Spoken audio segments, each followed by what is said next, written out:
Scary telling.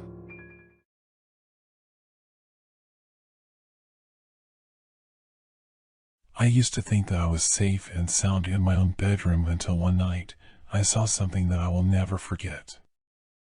I woke up to see a nun kneeling beside my bed, her head bowed down and her hands clasped together in prayer. I was scared out of my wits and I couldn't move. I tried to scream, but no sound came out of my mouth. The nun was staring at me with her empty eye sockets, and I felt like she was trying to tell me something. I rubbed my eyes to make sure I wasn't dreaming, but when I opened them again, the nun was still there, praying beside my bed. Her habit was old and tattered, and her rosary beads were worn with age. I couldn't believe what I was seeing, but I knew that it was real. I tried to calm myself down and reason with myself that it must be a hallucination, but it was just too vivid to be my imagination. The nun seemed to be praying harder, making the sign of the cross over her chest repeatedly. I wanted to run out of my room, but I was paralyzed with fear. After what felt like hours, the nun stopped praying and looked up at me. Her face was blank, and I couldn't read any expression from it. She slowly stood up and walked away from me, disappearing into thin air. It was then that I could move again, and I bolted out of my room. The next day, I told my mother what had happened. She seemed troubled, and her expression turned grave. She told me that the house we were living in was originally built for a priest, and nuns would often stay there to pray and help out in the church. She went on to say that many of them passed away in the house and were buried in the nearby cemetery. I didn't know what to make of what she told me. Was the nun that I saw a ghost of one of those nuns who passed away? Was she trying to tell me something, or was she just lost and confused? I knew I had to find out more. That night, I stayed up, determined to see the nun again. I waited for hours, but nothing happened. I was about to give up and go to sleep when I saw her again, praying beside my bed. This time, I felt like she was looking at me with sadness in her eyes. I mustered up the courage to speak to her, and I asked her what she wanted. She didn't respond, but her expression changed to one of fear. She then pointed at the door and vanished. I looked towards the door, but there was nothing there. The next day, I decided to do some research on the house's history. I found out that the house was built on top of a cemetery where many nuns and priests were buried. The graves had been dug up and moved, but not all of them were accounted for. I had a gut feeling that the nun that I saw was one of those who were not accounted for. I went to the church and spoke to the priest there, who confirmed my suspicion. He told me that there were many stories of hauntings in the house and that he himself had experienced some strange things while staying there. I knew then that I had to do something to help the nun find her peace. I went back to my room and prayed for her, hoping that she would find her way to the light. The next night, she appeared again, but this time, she was at peace. She smiled at me and disappeared, and I knew then that she had found her way to the afterlife. I never saw the nun again, but I knew that she was finally at rest. I was glad that I was able to help her in some way. However, the experience left me with a newfound fear of the unknown. I realized that we are not always alone, and that there are things beyond our understanding. From that day on, I slept with a small light on, and I always said a prayer before going to bed. I never forgot the praying nun in my room, and her presence stayed with me for a long time. Years went by, and I had almost forgotten about the praying nun until one day, I heard a knock on my door. When I opened it, I saw an old nun standing there. She introduced herself as Sister Agatha and said that she used to stay in the house that I lived in. I asked her if she knew anything about the praying nun that I had seen.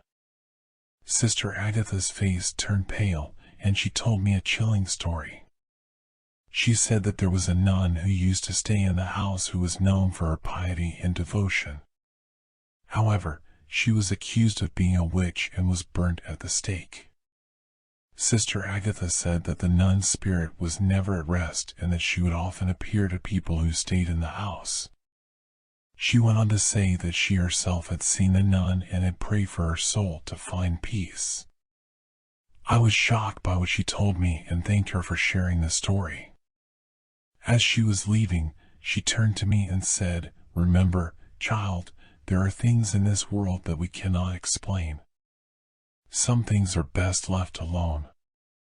I nodded, knowing that she was right. The experience had taught me to respect the unknown and to be careful of what I wished for. The praying nun in my room had been a warning, a reminder that the past never truly goes away and that sometimes it can come back to haunt us.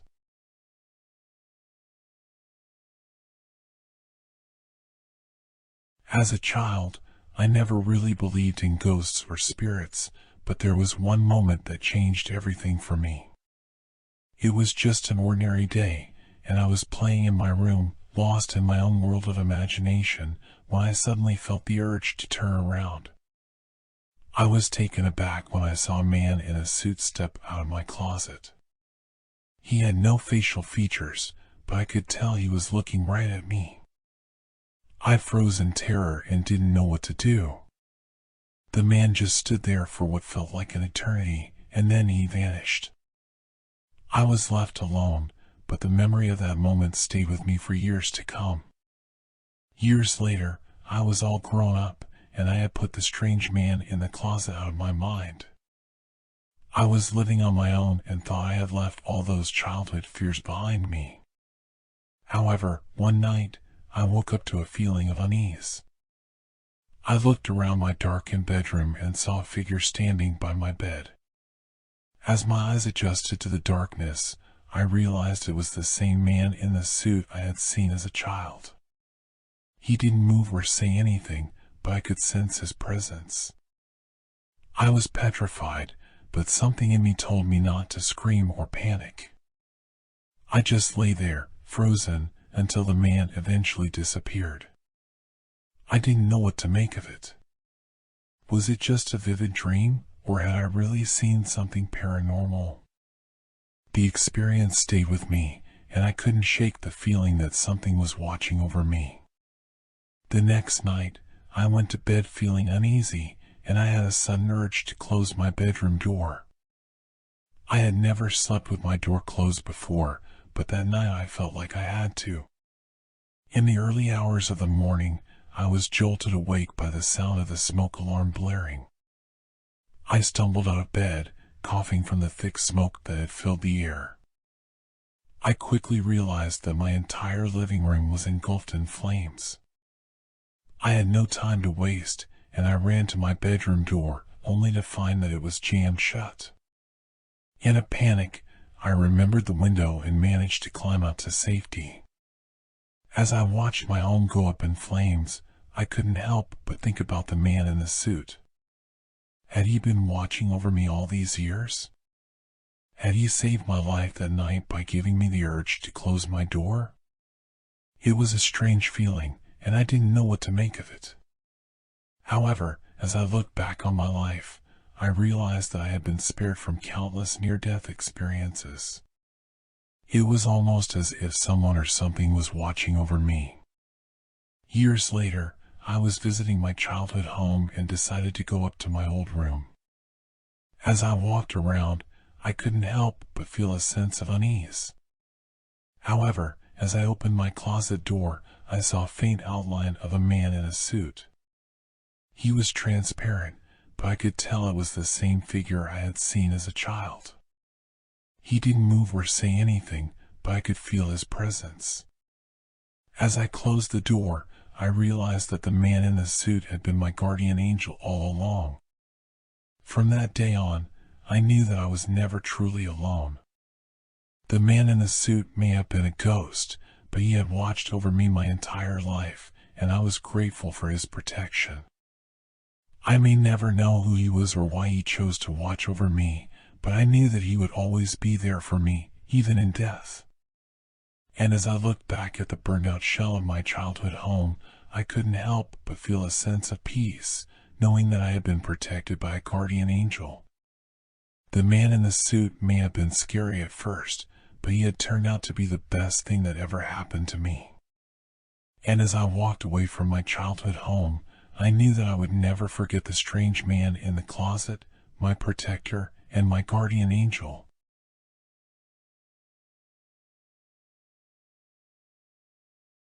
My grandmother had been sick for months, and we all knew that her time was running out. In the last week of her life, she started to act differently. She would stare off into space, talking to no one in particular, and we would hear her whispering to herself in the middle of the night. At first, we assumed it was just a side effect of the medication she was on, but then we noticed something strange. Whenever she talked to someone, it was always a dead relative. She would talk to her mother, her father, her sister, and her brother. We thought it was just her way of coping with her own mortality, but things started to get weirder when she began talking to her brother Henry, who was still alive. One afternoon, we were sitting by her bedside when she suddenly sat up and said, "Henry, I'm coming soon. Are you ready for me?" We all exchanged a confused look, wondering if she was just confused. But a few hours later, we received a phone call that Henry had just passed away. It was then that we realized that something was seriously wrong. Was it possible that my grandmother had a connection to the dead? We didn't know what to do, so we contacted a local psychic to see if they could help us figure out what was going on. The psychic arrived at our house later that day and immediately picked up on the strange energy that surrounded my grandmother. They told us that my grandmother had a gift, a rare ability to communicate with the dead. The psychic said that they had only heard of a few cases like hers before and that it was a gift that ran in families. The psychic also told us that there were other spirits in the room, spirits that had been drawn to my grandmother's gift. They warned us that not all spirits were friendly and that some could be dangerous if they weren't handled properly. As the days went by, my grandmother's condition continued to deteriorate and her connection to the dead grew stronger. We could hear her talking to spirits in the middle of the night, and we could feel a presence in the room with us. One night, I woke up to find my grandmother sitting up in bed, staring straight ahead. She was talking to someone, but there was no one else in the room. I listened closely and could hear a faint whispering, as if someone was talking back to her. Suddenly, my grandmother's eyes rolled back into her head, and she started convulsing. It was like something was trying to take over her body. I was terrified, and I didn't know what to do. We called the psychic again, and they rushed over to help us. When they arrived, they immediately sensed the danger in the room. They began chanting and waving a bundle of herbs around the room, trying to ward off the evil spirits that had invaded our home. Finally, the chanting stopped, and the room fell silent. My grandmother's body went limp, and she was no longer convulsing. The psychic said that they had driven the spirits away and that my grandmother was safe for now. We spent the rest of the night sitting by my grandmother's side, holding her hand and praying that she would make it through the night. The next morning, she passed away peacefully in her sleep. Even though my grandmother is gone, the memory of those last few days will stay with me forever. I will never forget the feeling of being surrounded by spirits, the fear that they would take over my grandmother's body, and the relief that came when the psychic was able to drive them away. The dead speak, and sometimes we need to be careful when we listen.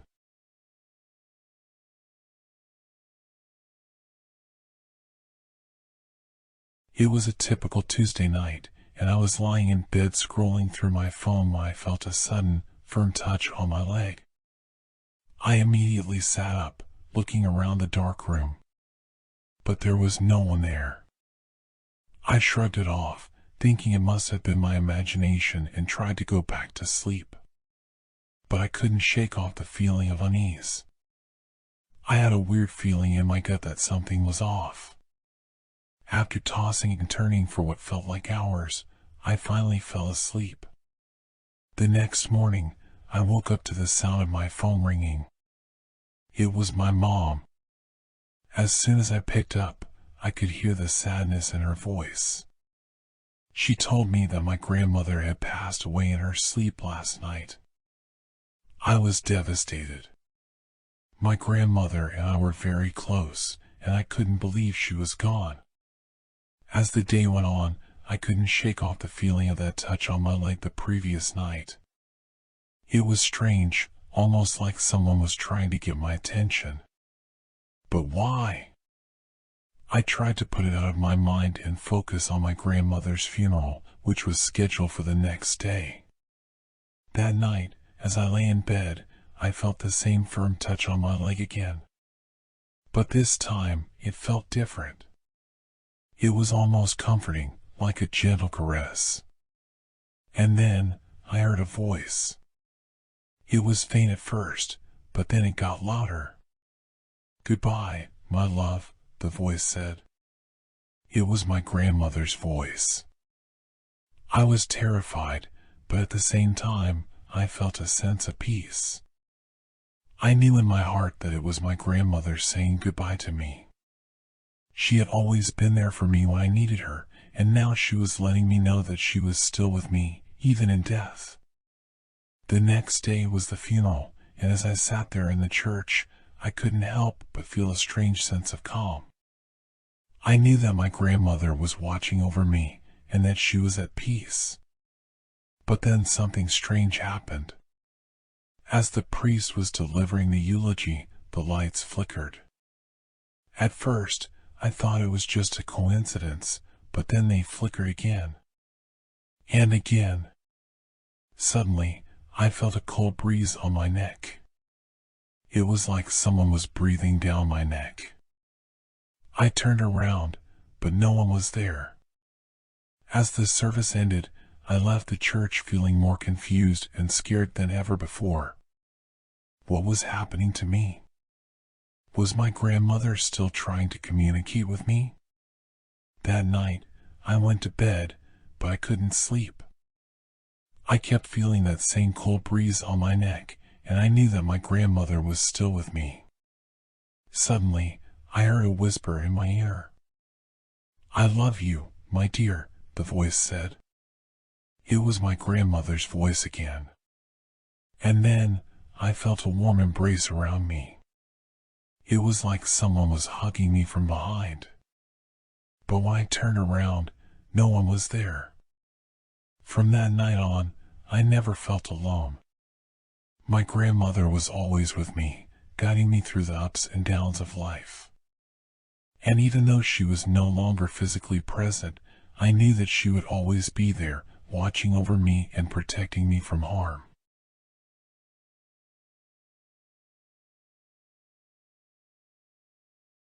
I woke up one night feeling the urge to pee, and without turning on the lights, I grabbed my phone and stumbled down the dark hallway towards the bathroom. While texting my friend, I suddenly collided with something solid. I apologized, assuming it was my little sister or mother, but when I looked up, I saw a girl in a white dress standing before me. Her hair was long and black, and she was staring at me with empty, soulless eyes. I was so startled that I dropped my phone and ran back to my room, locking the door behind me. I tried to convince myself that it was just my imagination playing tricks on me, but I couldn't shake the feeling that someone or something was watching me. I spent the rest of the night huddled under my blankets, too afraid to move.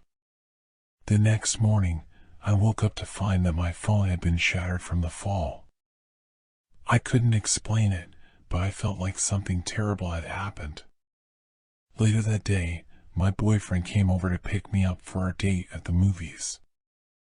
As we were walking towards his car, he suddenly stopped and asked me why I had been staring at him through the upstairs window.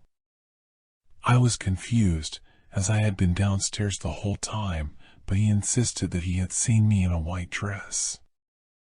I told him that I didn't even own a white dress, but he didn't believe me.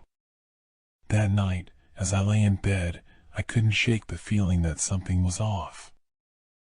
I heard strange noises coming from the hallway and whispers that seemed to be calling out my name. I was too afraid to move, too afraid to even breathe. It was then that I saw her again, the girl in the white dress, standing at the foot of my bed. She didn't say anything, but I could feel her cold breath on my face. I tried to scream, but no sound came out of my mouth. The girl slowly lifted her hand and pointed towards the window, and then vanished. I was too afraid to move, too afraid to even blink. I lay there, frozen in terror, until the morning sun finally broke through the window. The next day, I decided to do some research on the history of my house. I found out that a young girl had died in my room decades ago, and that her ghost was said to haunt the house. I also discovered that she had a habit of stalking the people who lived in the house, especially the women who wore white dresses. I knew then that I had to do something to stop the ghostly stalker. I spoke to a medium who advised me to offer the girl a peace offering, like a white flower or a white candle. That night, I placed a white rose on my bedside table and lit a white candle. I prayed for the girl's soul to find peace and to move on to the afterlife. The next morning, I woke up feeling a sense of peace. The girl in the white dress was nowhere to be seen, and the house was quiet. From that day on, I never saw her again, and I knew that she had finally found her peace. But every now and then, I still feel her presence lingering in the house, a reminder of the ghostly stalker that once haunted my every move.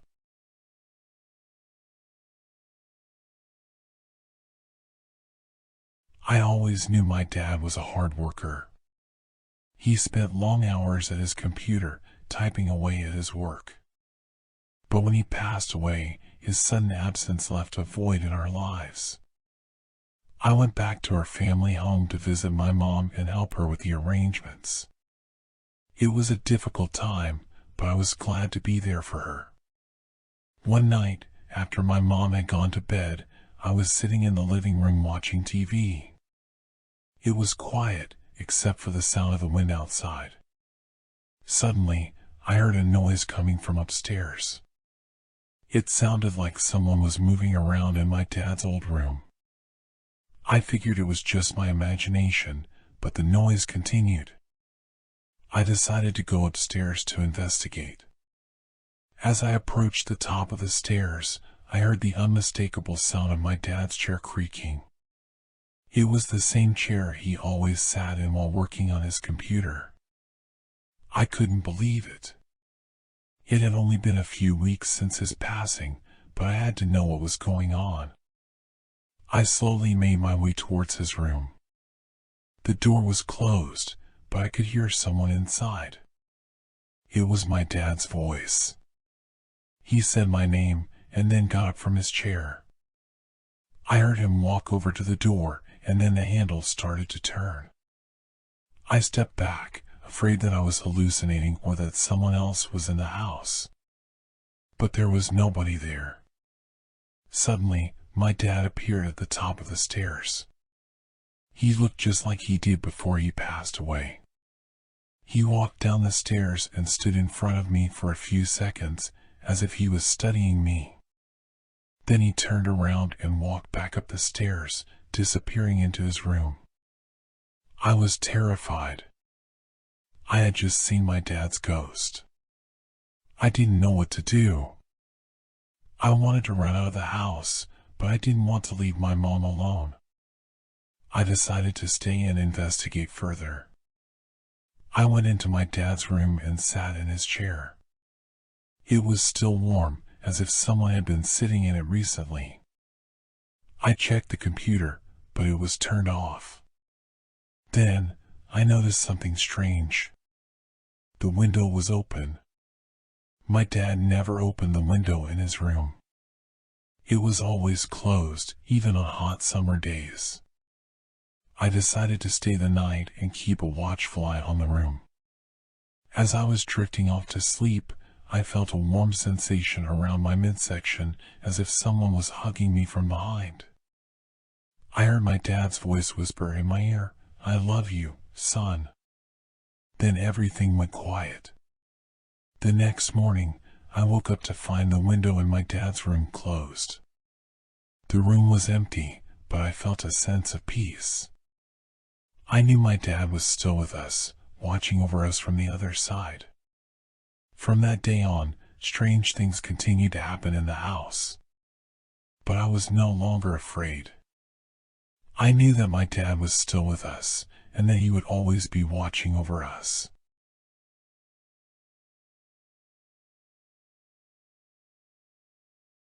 I've always been afraid of ghosts, but nothing has ever scared me as much as the night I saw the nurse.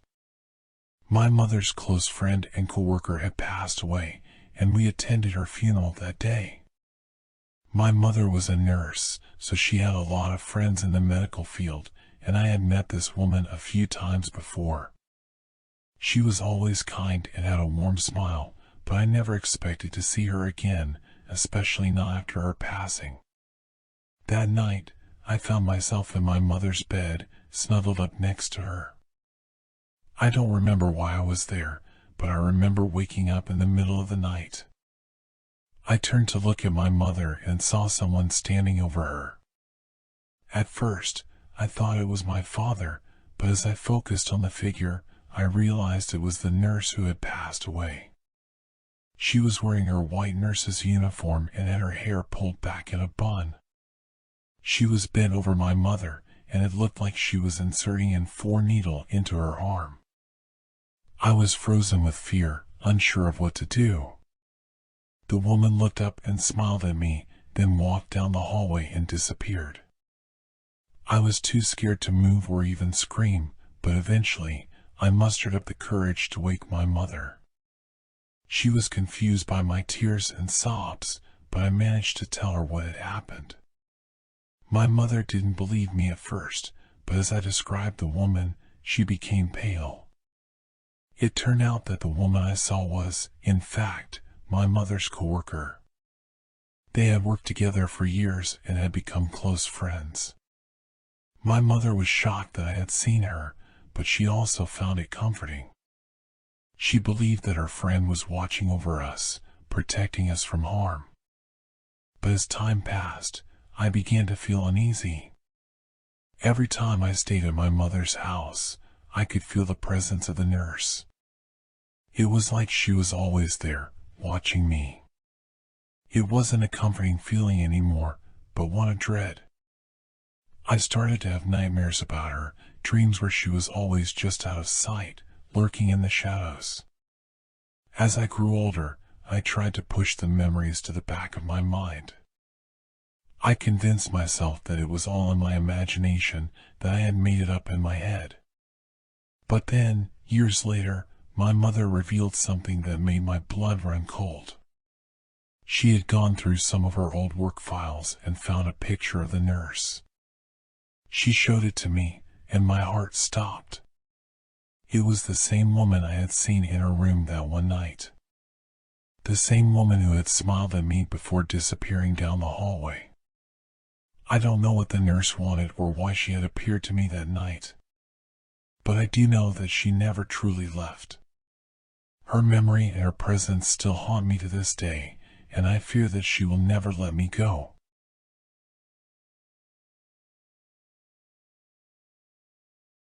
I had a paper route when I was younger, and it was a pretty mundane job, delivering the news to the same houses every day. But there was one house that always stood out to me, the house of a lady named Margie. She was very old and lived alone, so I would always take the paper inside and check on her. One day, I arrived at Margie's house and went inside as usual. But something was different. Margie was lying on her bed, and she looked like she was sleeping. I placed the paper on the table and left without disturbing her, thinking that I would check on her the next day.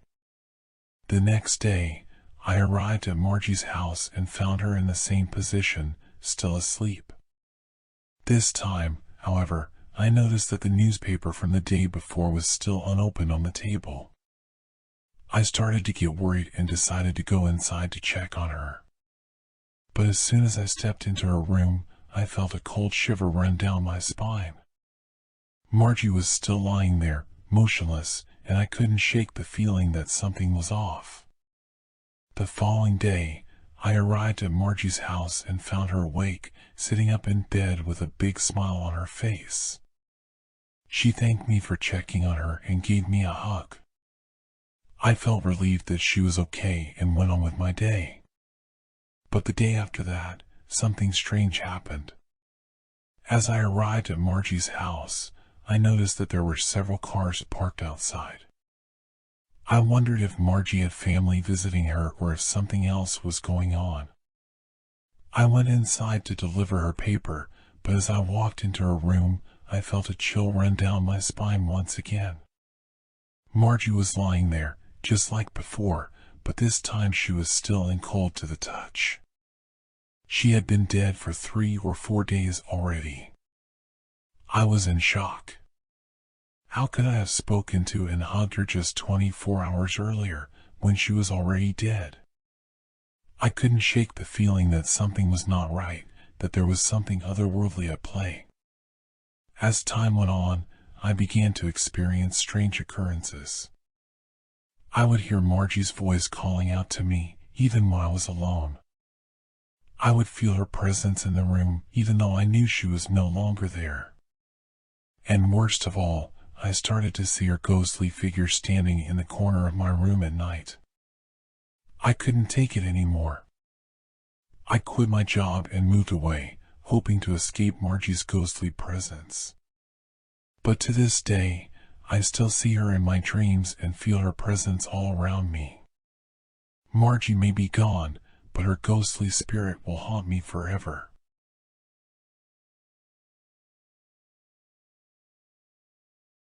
I used to work the overnight shift at McDonald's, and I had heard rumors about strange happenings that occurred in the restaurant during the early morning hours. But I never believed any of it until one night, something terrifying happened to me and my coworkers. It was around 3 a.m. when we were all in the back washing dishes. The front of the restaurant was completely empty, and the only noise we heard was the sound of the radio playing through the stereo sitting on the counter. Suddenly, we heard a loud crash, and we all jumped. We rushed to the front of the restaurant, and what we saw still haunts me to this day. The stereo that had been sitting completely level on the counter was now on the floor, unplugged. We checked the counter, and there was no indication that the stereo had fallen off on its own. We decided to review the security tapes to see what happened, and what we saw was beyond explanation. On the video, we watched in horror as the stereo randomly flew off the counter and onto the floor. We couldn't believe what we were seeing. There was no one in the restaurant at that time, and it was physically impossible for the stereo to fall off the counter on its own. From that moment on, the atmosphere in the restaurant changed. We started to feel an eerie presence that we couldn't shake off. Every night, strange things would happen. Doors would open and close on their own, and we would hear footsteps when no one was around. One time, we found all the chairs in the dining area stacked on top of each other in a perfect tower. We didn't know what to do or who to turn to, so we tried to ignore it and continue working. But things only got worse. One night, I was closing up the restaurant alone when I heard a faint whisper in my ear. I turned around, and no one was there. I felt a cold breeze pass by me, and I knew that something was wrong. After that incident, I refused to work the overnight shift again. My coworkers had also experienced similar encounters and were just as scared as I was.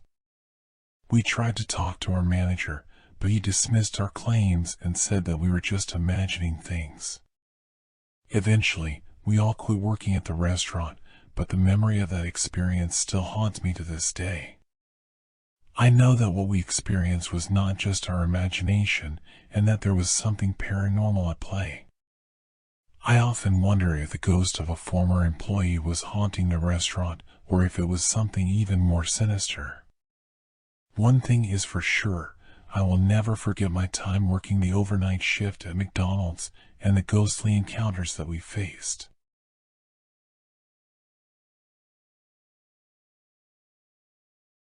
I worked as a counselor at an all-girls summer camp for several years, and each summer brought new challenges and experiences. However, one experience in particular stands out in my memory as the scariest thing I've ever encountered. It was during the first week of camp when we were giving a tour to new campers. As we walked around the cabins, we emphasized the importance of respecting other campers' space and told them that no one was allowed to enter cabin 5. We pointed to the cabin as we spoke, and that's when we all saw her. Through the window of cabin 5, we saw a little girl in a white dress sitting on the bed. It was eerie, to say the least, especially since we knew no one was supposed to be in there. Assuming it was a camper who had snuck in, another counselor and I walked over to the cabin to tell her to rejoin the group. As we got closer to cabin 5, the feeling of unease grew. It was like we were being watched, even though there was no one in sight. When we finally arrived at the cabin, we found it completely empty. There was no one inside, no sign of anyone having been there at all. It was then that one of the other counselors told me the story of the little girl who supposedly haunted cabin 5. She had died in the 1970s after falling off a horse and getting stepped on. Some say that her ghost still haunts the cabin, unable to move on from the tragic accident that took her life. At first, I didn't believe in ghosts or hauntings, but after what I saw that day, I couldn't deny the possibility.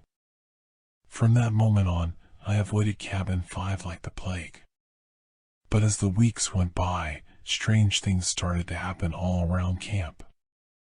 I would hear footsteps outside my cabin at night, even though no one was supposed to be walking around at that time.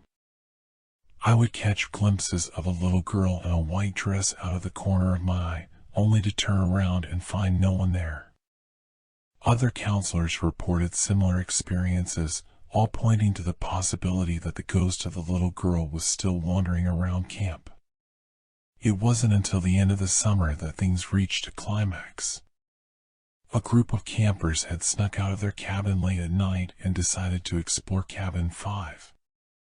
They broke in through a window and started looking around, but what they found was far more terrifying than they could have ever imagined. As they walked through the cabin, they suddenly heard a blood-curdling scream. When they investigated, they found one of the girls lying on the ground, her ankle twisted in a grotesque manner. She was screaming in pain and pointing to the corner of the room where a small, white figure was standing. Needless to say, that was the end of camp for all of us. The camp was closed down permanently after that summer, and the legend of the little girl in cabin 5 lives on to this day. As for me, I still can't shake the feeling that she's watching me, even all these years later.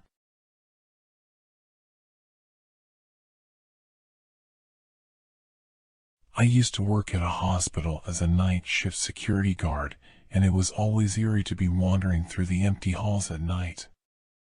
One night, I was feeling a little peckish, so I headed over to the vending machine located in the cafeteria. As I was making my selection, I heard a sound coming from the door next to the machine. I looked over and saw a figure walking past the door's window, and I could clearly make out the shape of a person. Initially, I thought it might have been a coworker, but the cafeteria lights were off, and I knew the motion sensors should have activated them. I started to get uneasy as I watched the person continue walking past the door towards a wall, as if they were trying to walk straight through it. At that point, I knew something was not right. I needed to get closer to see what was going on. I quickly made my way towards the door and cautiously peered through the window. I saw the figure standing in front of the wall, and it slowly turned around to face me. My heart raced as I realized the figure had no face. It was as if someone had cut out the features from a photograph and left nothing behind. I stood there, frozen in terror, as the faceless figure started walking towards me. I didn't know what to do, so I turned around and ran as fast as I could. As I sprinted down the hall, I could feel the faceless figure chasing me. I could hear its footsteps getting closer and closer, and its breath was hot on my neck. I finally made it to the security room and slammed the door shut, panting and out of breath. I could feel my heart pounding in my chest, and I was shaking with fear. I looked through the window and saw the figure standing outside the door, staring back at me with its blank face. After that night, I refused to work any more night shifts. However, I couldn't shake the feeling that I was being watched. I started seeing the faceless figure everywhere, and I was convinced that it was following me. It wasn't until I did some research and discovered the truth behind the hospital's dark past that everything started to make sense. Years ago, the hospital was known for its experimental surgeries, and many of the patients never made it out alive. Rumors started to spread about a doctor who would experiment on patients, cutting off their faces and transplanting them onto other people. The faceless figure that had been haunting me was the ghost of one of the doctor's victims, seeking revenge on anyone who dared to cross its path. To this day, I still have nightmares about that faceless figure, and I can never escape the feeling that it's still out there, watching and waiting for its next victim.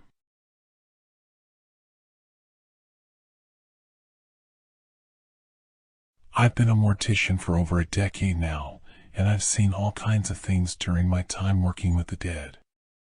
But nothing has ever scared me as much as what I experienced a few years ago. It was a typical day at work when I received a call from a family who had lost their young child.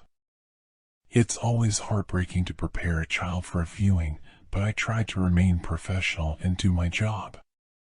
As I was working on the body, I suddenly felt a tug on my hair.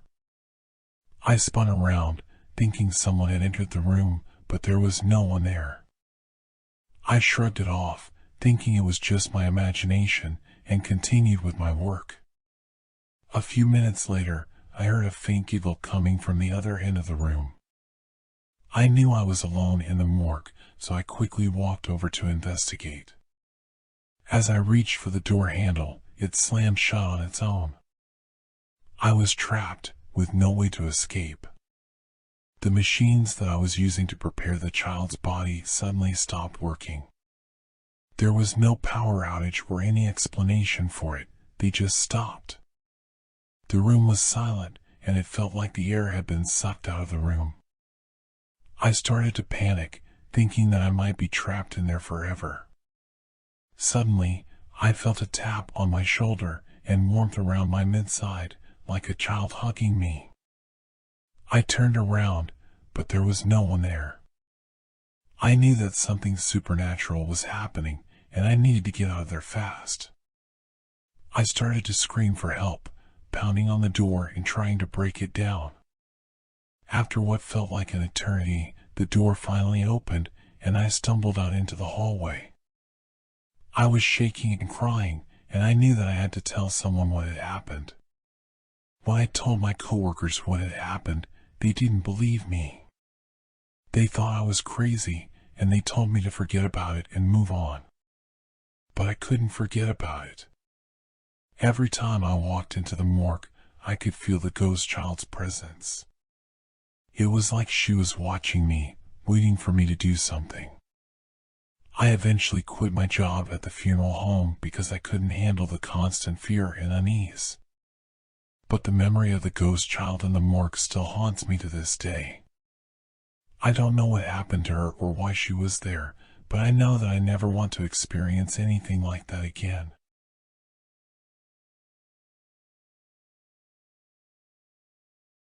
I used to work the night shift at a public pool, and I never imagined I'd experience something like this. It was just another ordinary night when I was tasked with cleaning the locker rooms after closing. The job was pretty mundane, so I often passed the time by listening to music or podcasts on my phone. Around 2 a.m., I was in the middle of scrubbing a toilet when I heard it, the sound of a child's laughter echoing through the empty pool area. At first, I thought it was just my imagination, but the laughter continued, followed by the sound of bare feet running across the pool deck. I stopped what I was doing and listened intently. The laughter sounded like it was coming from the other end of the building. I walked out of the locker room and scanned the area, but there was nobody in sight. The doors leading to the pool area were all closed and locked, and there was nowhere a kid could be hiding. Confused, I decided to check the security monitors. Maybe someone had snuck in, and I hadn't noticed. But when I looked at the screens, I saw that I was the only person in the building. There was no one else in sight, and the cameras didn't pick up any movement. I thought I was losing my mind, but the laughter and running continued. It was like a child was playing in the pool area, but there was no physical evidence of anyone being there. I was too spooked to investigate further, so I went back to the locker room and tried to ignore the sounds. But they continued for what felt like hours. The child's laughter was innocent enough, but there was something off about it. It sounded almost demonic, like it was coming from a source that wasn't human. Finally, the noises stopped, and I was left in silence. I finished cleaning up and quickly left the building, feeling more relieved than I had ever felt before. I never experienced anything like that again, but I'll never forget the feeling of being completely alone in a building with something that wasn't supposed to be there. Looking back, I'm not sure if what I heard was a ghost, a demon, or just my imagination. But I know one thing for sure, I never want to be alone in that pool again.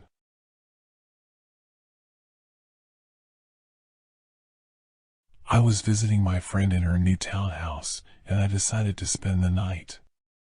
Her roommate was out of town, so my friend suggested that I sleep in her roommate's room in the basement. At first, I was hesitant, but my friend reassured me that the room was cozy and comfortable. So, I agreed. I went to bed, and I remember feeling content and relaxed. However, in the middle of the night, I woke up to the sensation of someone covering me up. I opened my eyes to see a man in a black suit and black hat standing over me. I wasn't scared at all, and I didn't feel like he posed any threat. He then walked towards the sliding glass door and vanished into thin air. Oddly, I felt at peace and went back to sleep immediately. The next morning, I was curious about the man in the suit and mentioned it to my friend's roommate, who had just arrived. To my surprise, she didn't seem shocked or surprised. Instead, she looked at me knowingly and said, "Oh, so you saw our ghost too?" I was baffled by her reaction and asked her to explain. She revealed that the townhouse had a dark history. The previous owners had died in the basement, and ever since then, they had experienced strange occurrences. They had even hired a paranormal investigator who confirmed that the basement was haunted by a man in a black suit and hat. My heart was racing as I realized what I had just experienced. My friend's roommate showed me some old photographs of the previous owners, and I immediately recognized the man in the black suit. He was one of the previous owners. I couldn't shake off the feeling that the ghost had some kind of connection to me. I started doing research about the previous owners and discovered that they had a daughter who had gone missing, and the case was never solved. I felt a chill down my spine as I realized that the man in the black suit might be the missing daughter's father. As I delved deeper into the mystery, I started experiencing more strange occurrences. Objects would move on their own, and I would hear footsteps in the middle of the night. I tried to ignore them, but they kept getting worse. One night, I woke up to the man in the black suit standing at the foot of my bed. This time, I felt fear like I had never felt before. I tried to scream, but I couldn't. He approached me, and I felt his icy cold breath on my face. Suddenly, he vanished, and I was left trembling in fear. The next day, I decided to leave the townhouse and never return. But the memory of the man in the black suit still haunts me to this day. I often wonder if I had some kind of connection to him or if he was trying to tell me something. Either way, I never want to experience anything like that again.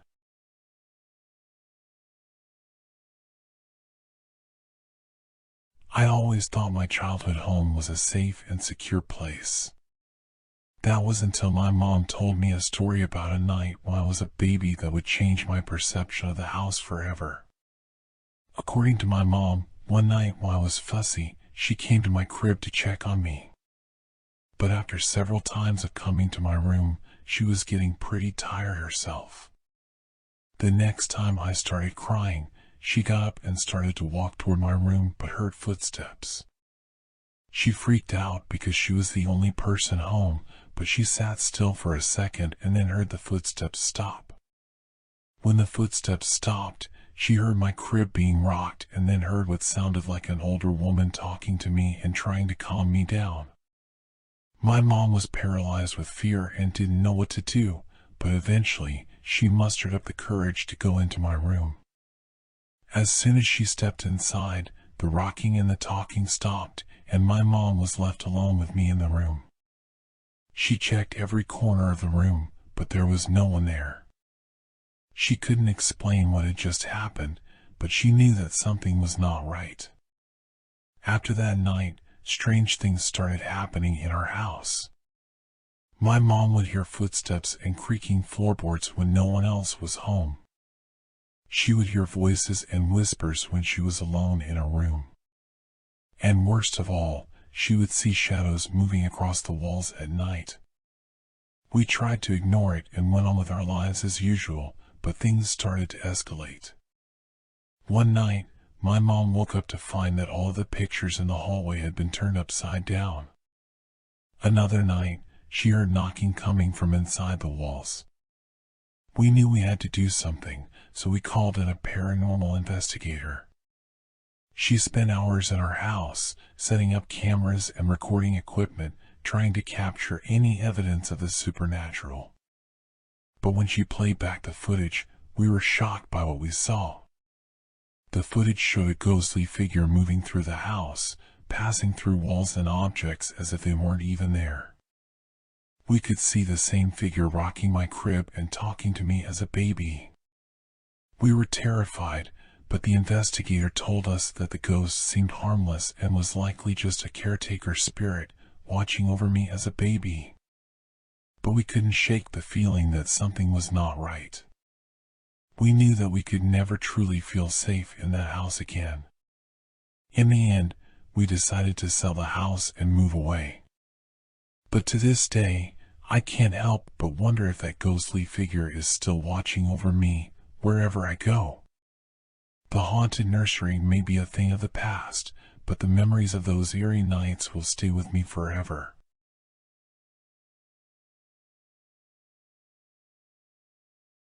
When I was 6 years old, my dad decided that he wanted to take my younger brother and me on a camping trip. He set up a tent in our backyard and we were excited to sleep outside for the night. However, things took a turn for the worse and it turned out to be one of the scariest experiences of my life. As night fell, my dad got really intense about the camping experience. He wouldn't let us go inside to use the bathroom, insisting that we had to rough it and stay in the tent all night. I was a little nervous, but still excited about the adventure. Sometime during the night, I woke up and realized that I had to pee. I tried to hold it in, but eventually I couldn't any longer. I peed in the tent, hoping that my dad wouldn't notice. But as soon as I finished, I realized that I had made a terrible mistake. The smell was overpowering and the whole tent was soaked. I didn't want to be in the tent anymore, so I quietly got out and went into the house to use the bathroom. I felt guilty for leaving my brother and dad in the tent, but I couldn't stand the smell anymore. As I climbed into my own bed, I felt a sense of relief. However, that feeling didn't last long. After a few minutes, I heard something outside my window. It sounded like footsteps, but they were slow and deliberate. I was too scared to move, too scared to even breathe. Suddenly, the footsteps stopped. I waited for what felt like an eternity, but nothing happened. I finally worked up the courage to peek out the window, but there was nobody there.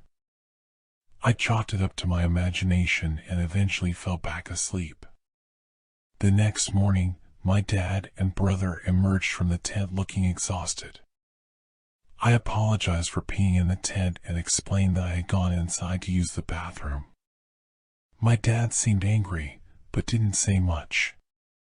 Later that day, I was playing in the backyard when I found something strange. There were footprints in the dirt leading up to my window.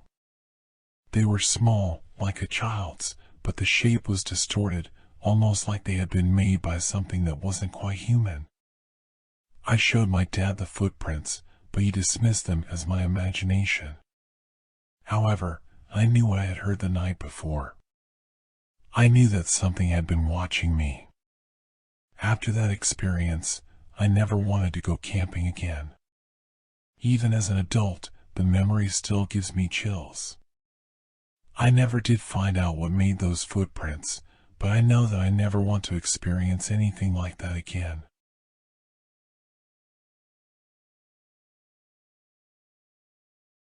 I never believed in curses or superstitions until that fateful night. My friend Jen and I had decided to go camping in the woods. We pitched our tent, gathered some firewood, and set up a campfire. We were roasting marshmallows and chatting when out of nowhere, a bat came swooping down and bit Jen on the mouth. The bat latched onto her lip, and we had to pry it off. Jen was bleeding and in a lot of pain, but that wasn't the worst part. It turned out that the bat was rabid, and Jen had to get 6 weeks' worth of rabies shots. We cut our camping trip short and went back home. At first, everything seemed fine, but then strange things started happening. Jen would wake up in the middle of the night, sweating and shaking. She couldn't shake the feeling that something was watching her. I tried to reassure her that it was just her imagination, but she was convinced that something was wrong. One night, we were watching a movie at my place when Jen suddenly started convulsing. She was shaking uncontrollably, and her eyes were rolled back in her head. I was terrified and called 911. The ambulance arrived, and Jen was rushed to the hospital. The doctors couldn't explain what was happening to Jen. They ran all sorts of tests, but everything came back normal. They discharged her, but things only got worse. Jen started having nightmares, and she would wake up screaming in the middle of the night. Her behavior became erratic, and she started talking about things that didn't make any sense. One day, I received a frantic call from Jen. She was in tears, and she told me that she had seen the bat that bit her again. It was hovering outside her window, staring at her with its beady eyes. She was convinced that the bat was cursed and that it had brought a dark force into her life. I tried to reason with her, but she was beyond rational thought. Jen had become consumed by fear, and I didn't know how to help her. She started to distance herself from me, and we stopped talking altogether.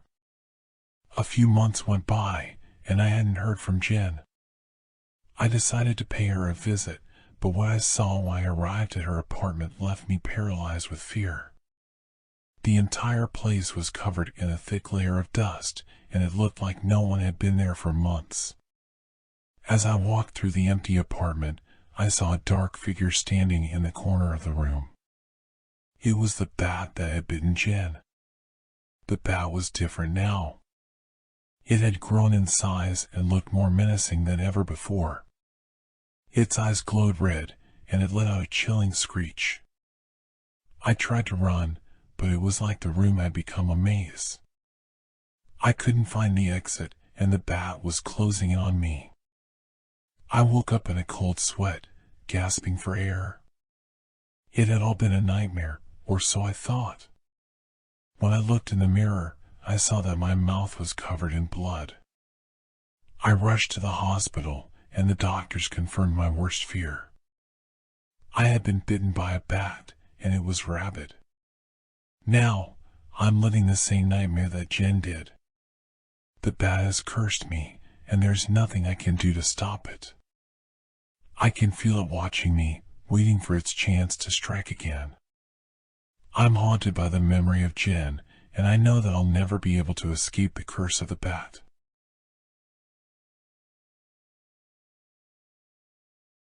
My heart was pounding as my two best friends and I waded into the dark water of the lake. It was past midnight, and the moon was barely visible through the thick clouds above.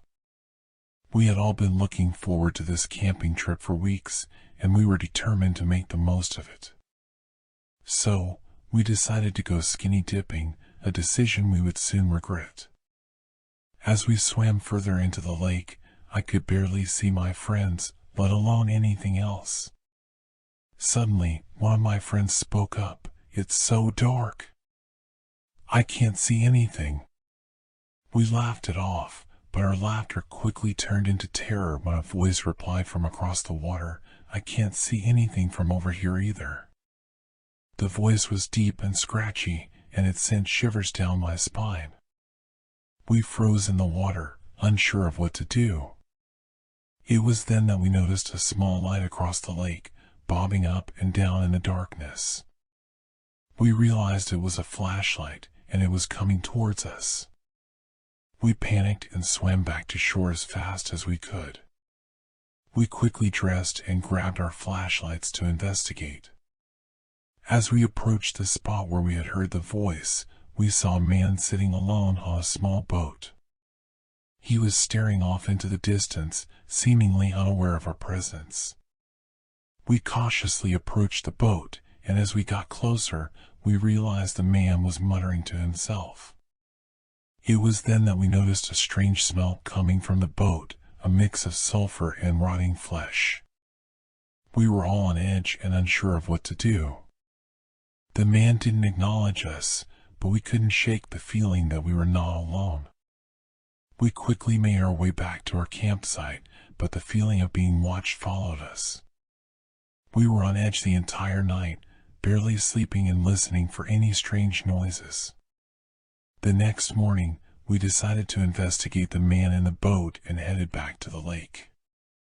However, when we arrived, the boat was gone and the smell had dissipated.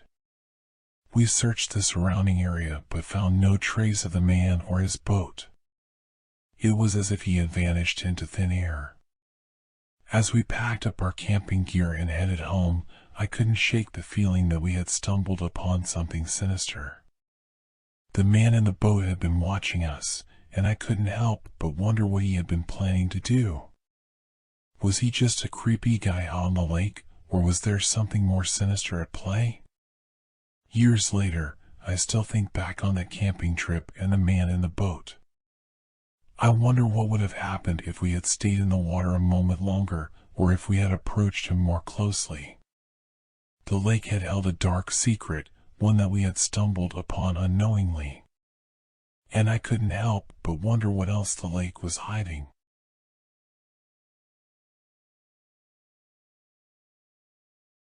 I'll never forget the night my family went camping and a bat flew into our tent. My little brother was only 3 at the time, and his innocent mistake still haunts me to this day. It was a warm summer night, and we had set up our tent in a secluded campsite. My parents had taken us camping before, but this was the first time we were sleeping in a tent as a family. We were all excited to spend the night under the stars, and my brother was especially thrilled. We roasted marshmallows over the fire and told ghost stories until it was time to go to bed. My brother fell asleep quickly, snuggled in his sleeping bag. My parents and I lay in our own bags, chatting softly and enjoying the peaceful sounds of the night. But then, in the middle of the night, we were wakened by my brother's high-pitched voice. "Look, Mommy! Look at the big butterfly!" My parents quickly realized that it was no butterfly. A bat had somehow gotten into our tent and was flying around in a panic. It kept hitting the walls of the tent, trying to find a way out. My mom screamed and my dad frantically tried to swat the bat away with a towel, but it was no use. The bat just wouldn't leave. The worst part was seeing my little brother's innocent joy turn to fear. He started crying and shaking, afraid that the bat would hurt him.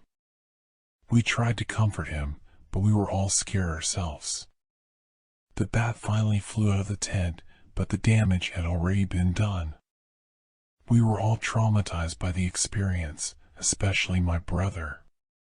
He refused to sleep in the tent for the rest of the night, and we all ended up sleeping in the car. The next day, my parents joked about the incident, trying to lighten the mood. But I knew that we were all secretly terrified. The thought of a bat getting into our tent while we slept was enough to give me nightmares for weeks. Years later, I still can't forget that night. Every time I see a bat, I'm reminded of the fear and panic that we all felt in that tent. And I can't help but wonder what else might be out there, waiting to frighten us in the dark of night. So, if you ever find yourself camping in the wilderness, be careful what you wish for. You never know what might be lurking just outside your tent, waiting to scare you out of your wits.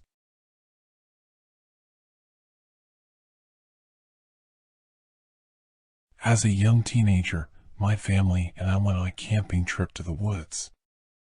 We were all excited to spend some quality time in nature, and my stepdad was particularly thrilled to show off his camping skills. He spent most of the day chopping wood for the campfire, while my mom and I set up the tent and unpacked our bags. As the sun began to set, we decided to start the fire and settle in for the night. I walked over to my stepdad to watch him chop wood, but as I approached, a piece of wood flew through the air and hit me in the head. I was knocked out instantly. When I woke up, it was dark outside and my head was pounding.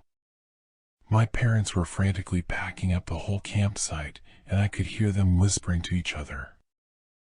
I tried to sit up, but my stepdad put his hand on my shoulder and told me to lie down and rest. As they rushed to pack everything up, I asked what was going on. My mom told me that they heard strange noises in the woods and that they didn't feel safe staying there. I could tell by the look on her face that there was more to the story, but I was too groggy to ask any more questions. We drove home that night, and I went straight to bed. The next morning, I woke up to find my parents still acting strange. They wouldn't talk about what happened in the woods, and my stepdad avoided me altogether. Over the next few weeks, strange things started happening. I would wake up in the middle of the night to find my stepdad standing in my room, watching me sleep. Every time I asked him why he was there, he would just stare at me with cold, emotionless eyes and walk away. My mom became distant and started spending more time away from home. Whenever she was around, she would look at me with a mix of fear and sadness in her eyes. I couldn't understand what was happening, but I knew that something was very wrong. One night, I decided to confront my stepdad about his behavior. I asked him why he was acting so strange and why he kept watching me sleep. He didn't answer at first, but after a long pause, he finally spoke. "Something happened in the woods that night," he said, his voice low and menacing. "Something that I can't explain. I saw things that I can't unsee, and now they won't leave me alone. They're always there, watching, waiting. I was terrified, but I didn't know what to do. I didn't understand what he was talking about, but I could tell that he was genuinely scared. The next morning, I woke up to find that my parents had packed their bags and left without a word. Years went by, and I never saw or heard from my stepdad or my mom again. I tried to put the whole experience behind me, but I could never shake the feeling that something evil was lurking in those woods. To this day, I still have nightmares about what happened that night, and I wonder what could have been lurking in the darkness, watching us as we slept.